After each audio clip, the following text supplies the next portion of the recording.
आप लोगों को याद होगा कि हम लोगों ने 18 मई को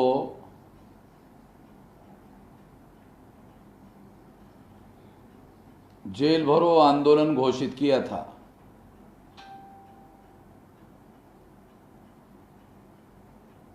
उसमें प्रमुख मुद्दा ये था कि जो मजदूरों का पलायन हो रहा है और उनको बहुत बड़े पैमाने पर हजारों किलोमीटर पैदल चलना पड़ रहा है, इस मुद्दे को लेकर हम लोगों ने ये मांग की थी कि केंद्र सरकार तेजी से उन लोगों को अपने घरों में 8 दिन में पहुंचाने का काम करे।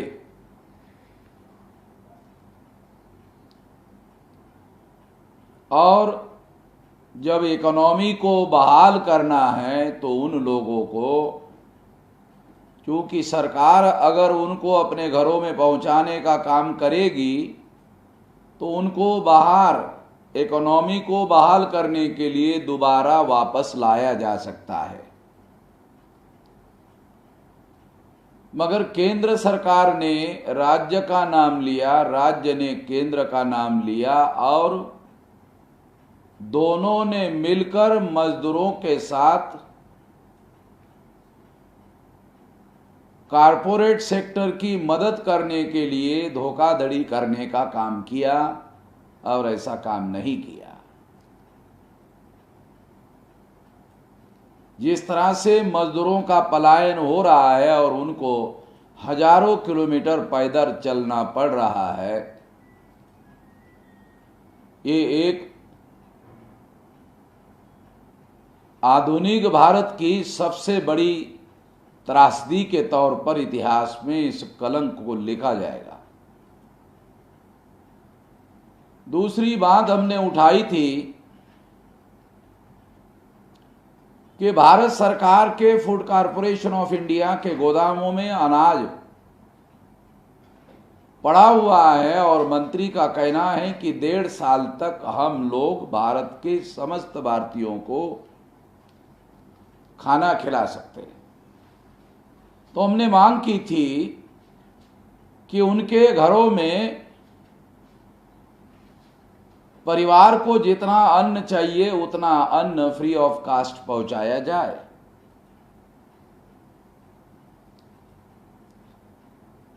ऐसा भी नहीं हुआ और इतने में मजदूरों के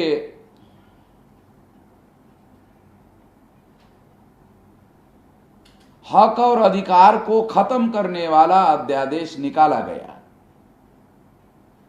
मजदूर कानून को प्रभावित करने वाला अध्यादेश निकाला गया।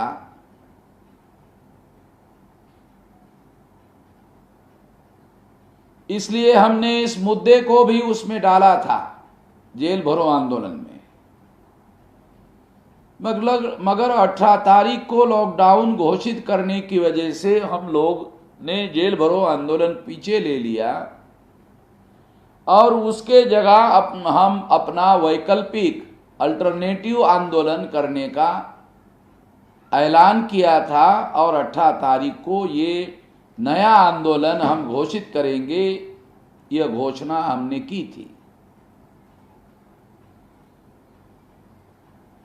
तो जिन 3 मुद्दों को लेकर हमने जेल भरो आंदोलन चलाया था, वो मुद्दे अपने आप में बरकरार है और केंद्र और राज्य सरकारों ने कारपोरेट सेक्टर की या औद्योगिक घराने की मदद करने के लिए मजदूरों के विरोध में कानून लाया।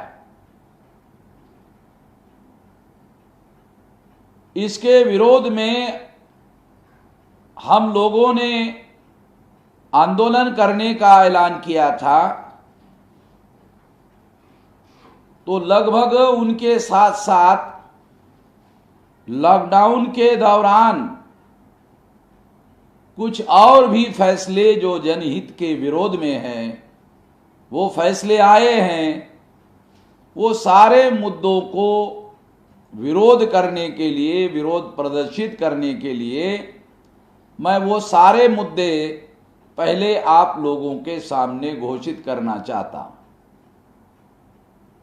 और बाद में मैं उन मुद्दों का विरोध करने का क्या तरीका है वो घोषित करूंगा। तो सबसे पहले मुद्दा है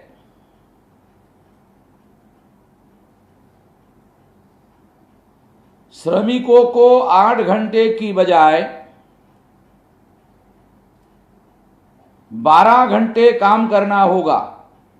सप्ताह में लगभग 72 घंटे श्रमिकों को काम करना होगा, जो कि पहले केवल 48 घंटे तक ही सीमित था।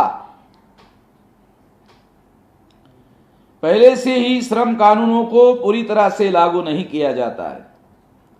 फैक्ट्री मालिकों को मजदूरों का पूरा शोषण करने का अवसर दिया जाता है।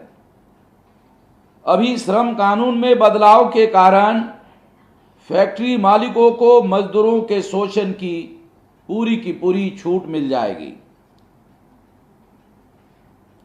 दूसरा मुद्दा है श्रमिक संगठनों के द्वारा श्रमिकों के हक अधिकारों की आवाज उठाई जाती थी। इस एक्ट में संशोधन होने के कारण श्रमिक संगठनों को प्रभावित कर दिया गया है। ये दूसरा मुद्दा है।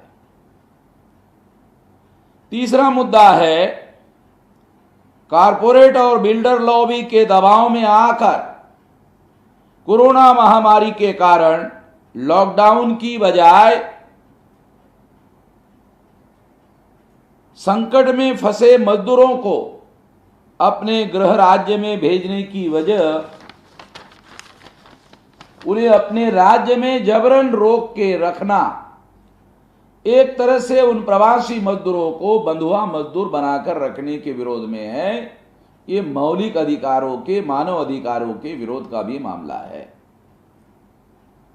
यह तीसरा मुद्दा। चौथा मुद्दा है लॉकडाउन के दौरान संकट में फंसे मजदूरों के पास पर्याप्त राशन सामग्री ना पहुंचाने का मुद्दा भी है, जिसका हम लोग विरोध करने जा रहे हैं। पांचवा मुद्दा है सड़क दुर्घटना एवं भूखमरी के कारण जो प्रवासी मजदूर मारे गए, उनके परिजनों को 50 लाख रुपए का मुआवजा केंद्र सरकार के द्वारा ना देने के विरोध में। 6 नंबर का मुद्दा है महाराष्ट्र राज्य सरकार के द्वारा SC/ST के छात्रों को विदेश में उच्च शिक्षा के लिए मिलने वाली छात्रवृत्ति को क्रीमी लेयर लगाने के विरोध में। नंबर 7 केंद्र सरकार के निजीकरण की नीति के विरोध में, जिसके द्वारा ऑयल कंपनियों को और पब्लिक अंडरटेकिंग सेक्टर की कंपनियों को भेजने का कार्यक्रम बनाया गया है। 8 नंबर राहत के नाम पर केवल पैकेज की घोषणा करना और गरीबों के पैसे पर पूंजीपतियों को बचाने का काम करना। तो ये 8 नंबर का मुद्दा है, जिसके तहत केवल केंद्र सरकार ने राहत देने के बजाय केवल कर्जा देने का मामला घोषित किया और उसे राहत पैकेज घोषित किया। 9 नंबर आदिवासियों की अनुसूची के विरोध में दिए गए निर्णय के अमल के लिए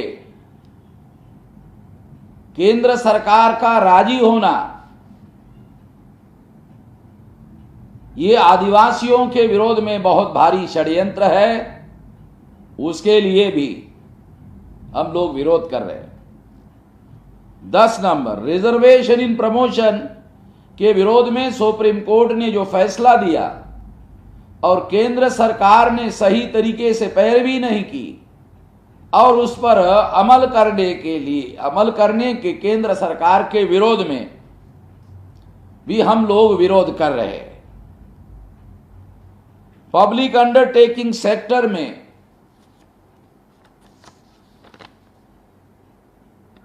जो नवरत्न कंपनियां हैं उनको बेचने के विरोध में, जो भारत सरकार को बहुत बड़े पैमाने पर लाखों करोड़ रुपया सालाना इनकम कमा कर देती है, उन कंपनियों को अपने चहेते उद्योगपतियों को बेचने के विरोध में। SC ST OBC पर ये जो 11 नंबर का मुद्दा था, अभी 12 नंबर का मुद्दा, SC ST OBC के ऊपर 3000 साल से मंदी का संकट छाया हुआ है, मगर उनको इस परिस्थिति से निकालने के लिए कभी भी कोई पैकेज, राहत पैकेज नहीं दिया गया है। इसके विरोध में तीसरा 13 नंबर का मुद्दा, सुप्रीम कोर्ट में महाराष्ट्र के औरंगाबाद के पास 16 मजदूर रेल के पटरी पर कटकर मरे। सुप्रीम कोर्ट ने उन मजदूरों के मुद्दों पर सुनवाई करने से इनकार करना और सुप्रीम कोर्ट में केंद्र सरकार के द्वारा झूठा हलफनामा दाखिल करना कि कोई भी मजदूर सड़कों पर पैदल चलकर अपने गांवों में नहीं पहुंच जा रहे हैं। इसके विरोध में ये 13 नंबर का मुद्दा। और चौथा नंबर का मुद्दा, लॉकडाउन के मुद्दे पर 20 लाख करोड़ रुपए का पैकेज देने का झूठा प्रोपेगेंडा करना, जबकि वो पैकेज ना होकर कर्जा है। केवल कर्जा ही नहीं दिया जा रहा है, बल्कि वो कर्जा वापस लेने की बात भी कही जा रही है। दुनिया में ऐसा पहला पैकेज है, दुनिया वाले पैकेज देते हैं उसको कभी वापस नहीं लेते, मगर नरेंद्र मोदी का पैकेज, वो लोगों को पैकेज दिया भी जा रहा है, कर्जे के रूप में दिया जा रहा है और वापस भी लिया जा रहा है। ऐसा कोई पैकेज दुनिया ने आज तक नहीं देखा। ये केवल धोखाधड़ी है। इसके विरोध में ये 14 नंबर का मुद्दा है। इतने सारे मुद्दे हैं जिनको हम लोग, ये जो केंद्र सरकार और राज्य सरकारों की पॉलिसी है उसको हम सार्वजनिक रूप से जलाने का काम कर रहे हैं और अपनी तीव्र भावना जलाने के नीति के विरोध में, जलाने के द्वारा हम अपनी तीव्र भावना प्रदर्शित कर रहे हैं। और इस तरह से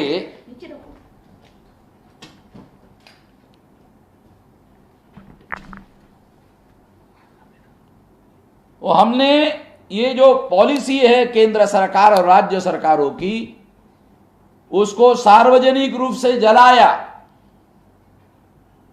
और देश में समस्त देशवासियों को विरोध की तीव्र भावना प्रदर्शित करने के लिए हमने इसको जलाया। तो देश भर के समस्त मूल निवासी बहुजन समाज के लोगों को ये अपील करते हैं कि आप अपने घर में इन 14 मुद्दों को कागज पर लिख लीजिए, टाइप कर लीजिए, या हम लोग सचिवालय के द्वारा ये मुद्दे टाइप करके सोशल मीडिया में जाहिर करते हैं, वहां से आप प्रिंट आउट निकाल लीजिए और उस प्रिंट आउट को अपने घर में जलाइए और जलाकर जलाता हुआ वीडियो बनाइए। और जो जलाने की क्रिया मैंने वामन मेश्राम ने बहुजन क्रांति मोर्चा के राष्ट्रीय संयोजक के तौर पर जलाई, उसका समर्थन करने वाले जलाने वाले वीडियो आप अपने अपने घरों में बनाइए और बनाकर इसके समर्थन में घोषित करिए। आपने मेरी बात ध्यान से सुनी, अमल करने के लिए अनुरोध करता हूं और अपनी बात यहीं पर समाप्त करता हूं। धन्यवाद।